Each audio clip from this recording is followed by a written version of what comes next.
It's curious, very, very odd, and yet nobody realizes it, that human beings are brought up to feel as if they were strangers in the world.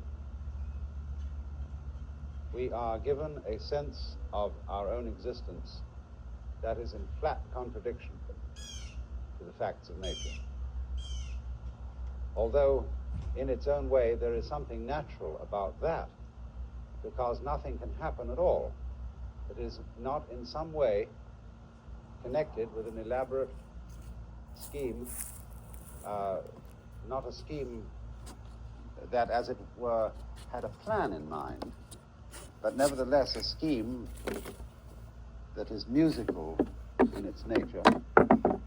And even our delusions are part of that. But nevertheless, they are sometimes extraordinarily odd, and we are given by our society, by our tradition and upbringing, by our culture, a very weird sensation of our own existence. And that is the sensation of strangeness, of being somebody who, as we say, comes into this world. Whereas when you are born, you should say that you came out of this world. You don't come into it. Where else is there to come from? In the philosophy that we've inherited, however, and that underlies our common sense, there are some ideas which account for this sensation of strangeness. And I'm going to spend the first session examining the history of that. But what I want to say, to make things clear from the outset, especially to those of you who are strangers to these seminars, is that, strictly speaking, that which you feel most inwardly and intimately to be yourself, is obviously part and parcel of the works. We might say the plays, but what there is, we could say in a slangy way, the witch than which there is no witcher. The Hindus say tatvamasi, which is in Sanskrit saying that thou art. You're it. Only you're playing you aren't. And that's what it was always doing.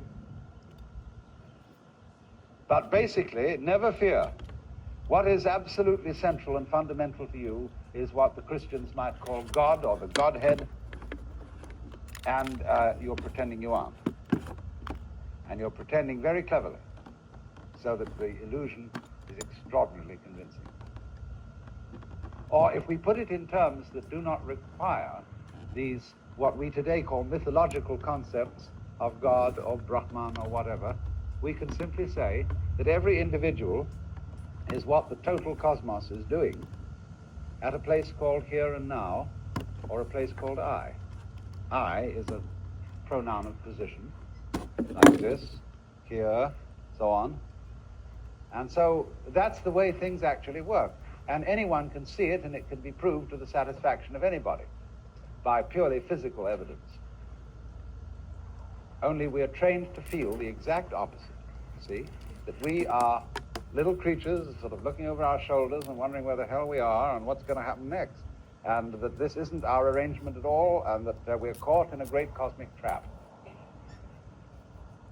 O thou who didst with pitfall and with gin beset the road I was to wander in. You know, that kind of idea. Now, what accounts for this? How could we possibly have come to feel this way? Well, there are a lot of reasons, but the two that I want to concentrate on this morning are two mythologies that have influenced everybody's thinking in the Western world. The first we'll call the Jewish-Christian mythology, and the second, the Newtonian mythology, or mechanistic mythology. And the latter, of course, has a far more dominant influence on educated people today than the other one. But let's look and see what they really involved in our feelings about the world and about our place in it. First of all, in the Jewish-Christian mythology, we are here in a relationship to the ultimate reality, which is comparable to the relationship between a great king and his subjects. This king is modeled on the ideal type of a great Near Eastern king who might have lived, say, around 4 or 3,000 BC. You remember, don't you, in reading about the fact that when those kings died, all their families and servants and many of their subjects were buried with them. They were killed outright by being, buried alive in the royal tomb. And Thomas Mann made the observation that in those days it seemed as if human heads had no backs to them, as if one were simply a mask, and that what was behind you was something altogether beyond you, so that you were completely identified with your tribe, with your human family. And so the king was like a queen bee, we would say the kingpin upon which everything depends. And when that's blown out, everybody collapses with it. Only later did we grow backs to our skulls and then begin to feel enclosed. That was a very important step, but a troublesome one. We don't feel in the lines of G.K. Chesterton, but now a great thing in the street seems any human nod, where move in strange democracy the million masks of God. We don't feel that, we see. We feel all by ourselves.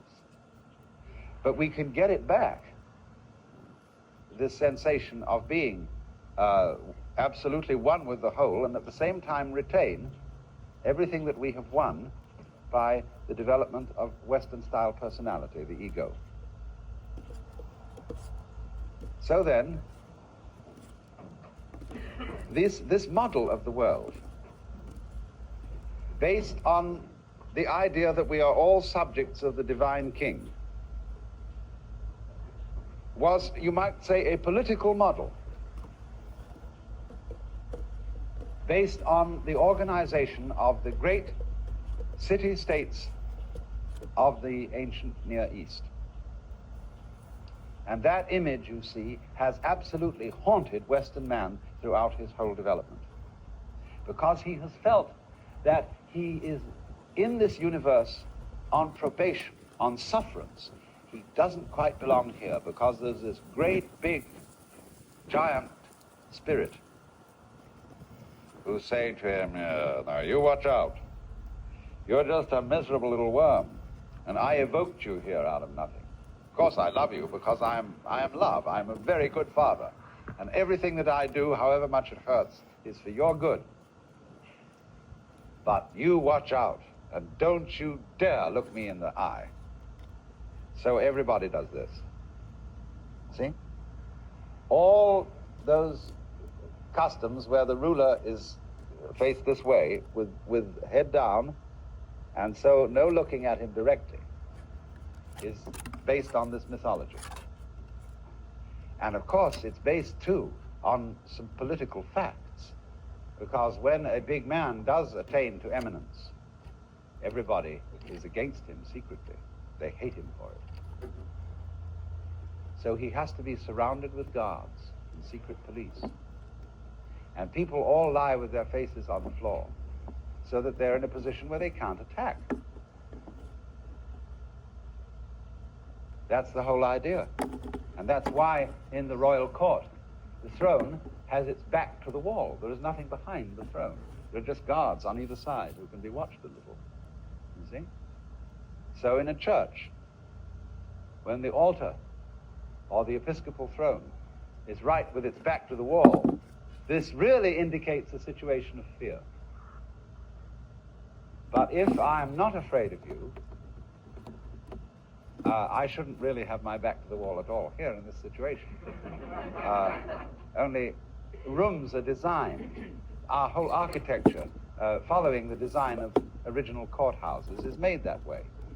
After all, one should walk out into the middle of people and have people behind you, if you can trust them. So, this model I call it a model of the universe, based on the kingly court, did certain very important things for us. It gave us the idea, for example, of universal law. It lies at the roots of many of our best ideas of justice. But it bugged us. It really bugged us, because you felt that you were never, never free from the penetrating glance of an all-seeing eye that watched everything you do. I have a friend who is a humorous Catholic, and in her toilet, she has the old-fashioned kind with a tank on the pipe going down to the seat. And right on that pipe, there is a little tile with an eye on it. And written underneath in Gothic letters, it says, "Thou, God, seest me." So everywhere, there is no escape. At the most intimate moments or in the most intimate thoughts, you are under judgment. You are being watched.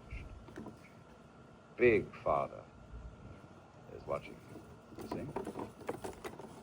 Now that made the Western world more and more and more uncomfortable. They couldn't stand it. They felt that this was the paradox involved. To believe in that kind of a God, a personal God, has this good thing about it, that it's saying that the ultimate reality, that which underlies everything that happens, is intelligent. And not only intelligent, but beneficent, even if in a rather stern and authoritarian way. But at least it's alive. The universe, in other words, has a heart. But we switched to the opposite mythology because we couldn't stand it. And in the course of the 18th and 19th centuries, evolved the idea that the universe doesn't have a heart at all, that it is essentially stupid, and that we, sensitive, intelligent beings capable of love and all sorts of feelings, are an accident. A really deplorable accident. But what a monstrous system in which the tender, sensitive nervous systems that we are could appear in a world that consists principally of rock and fire. That is an impersonal, vast, gyrating nonsense which has no consideration for us men whatsoever. Now, why did such an idea possess the Western world? Why could it be that in the 19th century, Freud could talk about the basic energies of the psyche as libido and compare them to the blind forces of brute emotions, you know? Think of that language. At the same time, Ernst Haeckel and T.H. Huxley and so on were thinking about the world as the manifestation of energy. Say, Henri Bergson with the idea of the élan vital. What was the nature of this energy which manifested everything? Essentially, it was something like electricity. Now, electricity, it does wonderful things for us, but essentially electricity is rather dumb. You switch it on and switch it off. Supposing I could just switch you on and switch you off, you see? Just like that. Say, please don't bother me anymore. Psst, and you would vanish. But that's, you see, they thought of the world as being just a surge of like this, you see? But completely stupid. Only after how on earth they ever got intelligence out of this is a miracle, but they did, by explaining that if you gave it enough time, it would eventually become intelligent. But that's the most nonsensical idea anybody ever thought of. That if just time, you see, would make things more complicated. Now, I want you to, this is the thing that is difficult today, because that idea of the mechanical universe, that is essentially dead, is a very persuasive one. And most intelligent people today, who are products of the college and that particular system of propaganda and indoctrination, really feel that this is the case, that they are strangers in an alien world, and that when you die, it'll just be like you were a caterpillar that was squashed, and that will be that. That you're, in other words, an interlude of consciousness between eternal darknesses. And that's all there is. It doesn't mean anything. It is just that. And not much of that, anyway. Not much of a that. Now, what is important is to understand that this is a myth. There aren't, just as the other thing about the great cosmic king is also a myth. There is no foundation for it in fact whatsoever. But it's a way, you see, of putting the world down when it had been put up too much. It's a reaction. The world had been put up too much by being made embarrassingly intelligent. You see, there was that all-seeing eye who was saying to you, duh, duh, duh, duh, duh, duh, every minute, see? Better a dead world than one watching me like that. See? Somebody looks at you, and they look at you and look at you. Either you've got to make love to them or get rid of them. See? You've got to do something about it. It becomes embarrassing otherwise. So, in the same way, we had to transfer to this other idea. Now let's look at certain elements in the 19th century myth, the Newtonian myth, that are very interesting.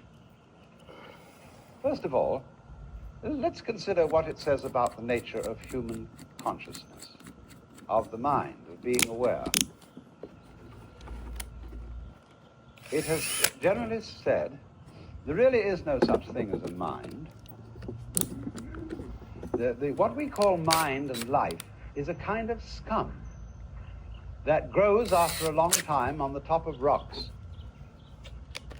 You see, it looks upon the human being as a cell-infested skeleton, just as it looks upon the earth as a life-infested rock. It sees no real connection between the rock, which is the earth, or the fiery metallic ball, and the life that's creeping on its surface. That's an excrescence. Now, excrescence means something that grows out of. But look how we use the word, an excrescence. It sounds almost like excrement.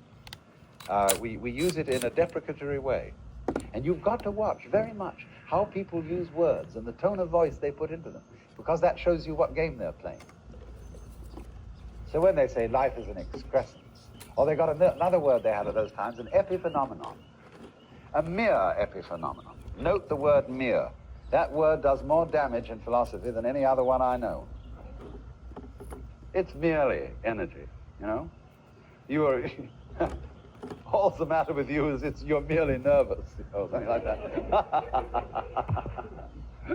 So, in this system of things, they explained that the whole world is merely mechanical, but that we are here is a sort of accident, and we are an excrescence, we're a fungus, we're a sort of growth like lichen on rocks. And that's all we are. Now, this was to say, on the one hand, that man is a product of nature. He's not the special creation of a supernatural God. But they didn't, as a result of feeling that man is a product of nature, become friendly with nature, as you would have supposed they might. They hated nature all the more, and all the more furiously, for bringing us forth. And therefore waged and initiated the war against nature that began with the 19th century and has been pressed into the 20th, the idea, in other words, that the only hope there is for the human spirit is to beat the environment into submission. Because it's an alien environment. It's a hateful, mechanical, stupid bunch of nonsense. And if we don't get in there with our cleverness and power and smash it into submission, we have no future. We're just going to be wiped out one day when the sun gets too hot and blows up. and that'll be that. But before that happens, which will maybe 1 million years from now, we expect to inhabit other galaxies, to have the sun under control, all sorts of wires fixed into it and things, and so it'll behave itself. And then we'll rule the roost. Now look, when you explain consciousness as a form of mechanism, that's one way of looking at things, isn't it? But supposing you turn the tables and say that geological objects like metal and rocks are forms of consciousness. Why can't you do that just as well as the other way? After all, you can put it like this. A rock has a very simple kind of consciousness. When you hit it, it goes clunk.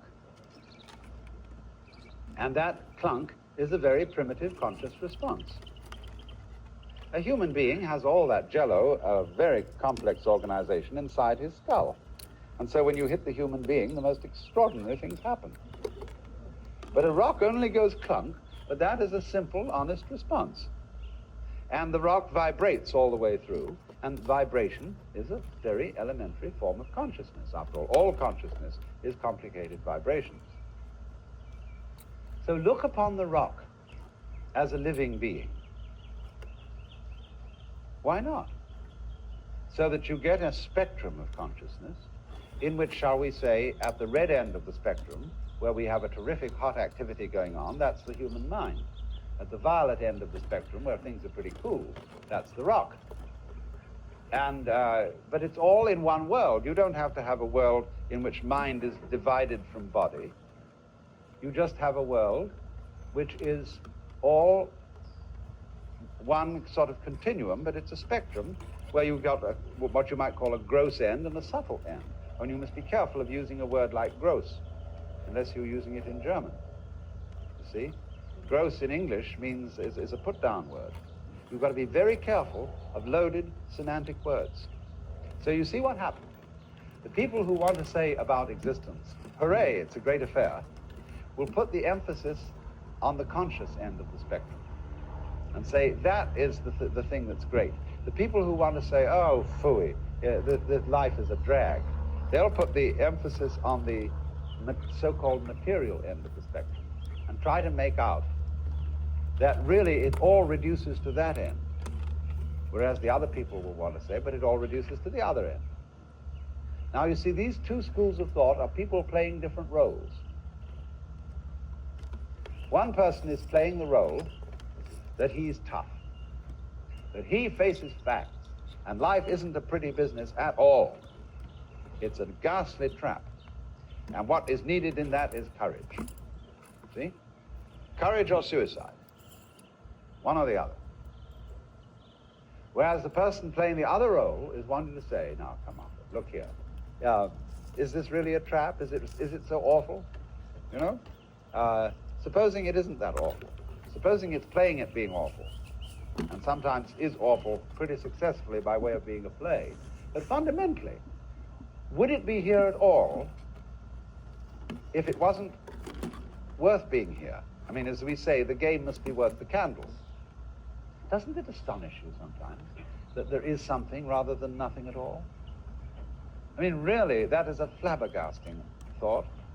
It would be so much easier for there not to be anything. I mean, after all, existence is effort. And to make an effort is something, you see. And it'd be much easier not to have had any effort, just nothing, you see. So, game rules are terribly important to think about. When you say, is the game worth the candle? Obviously, yes, otherwise it wouldn't go on. Now, we can invent games that won't work, and people become bored with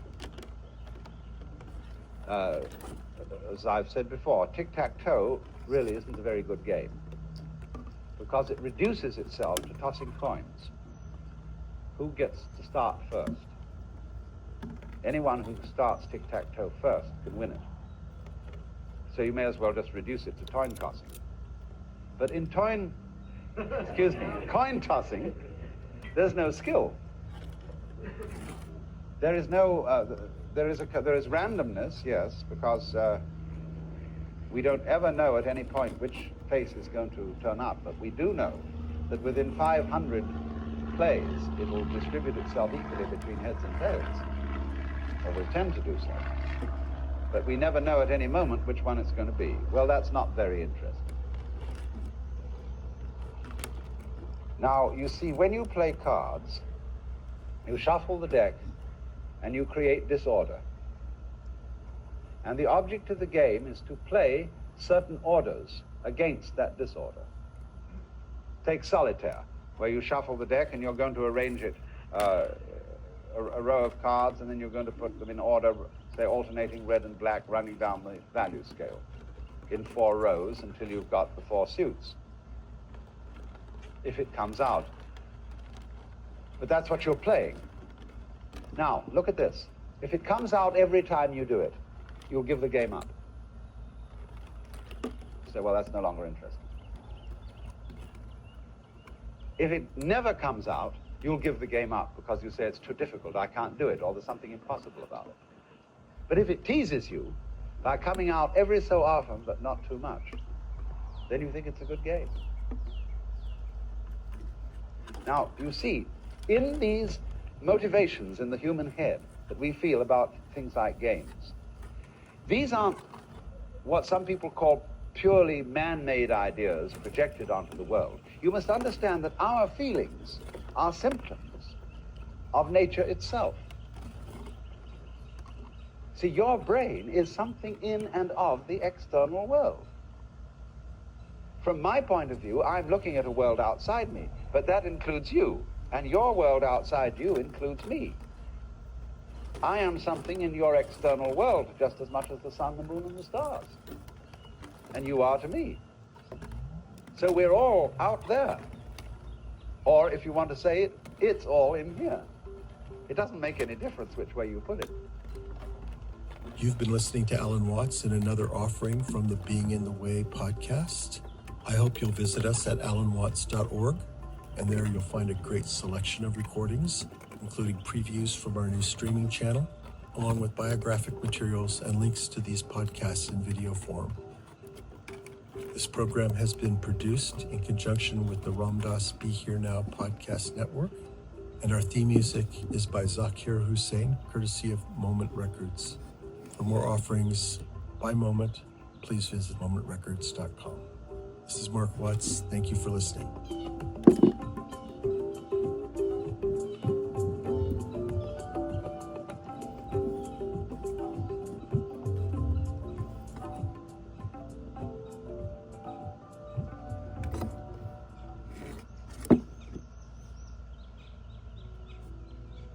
This show is sponsored by BetterHealth.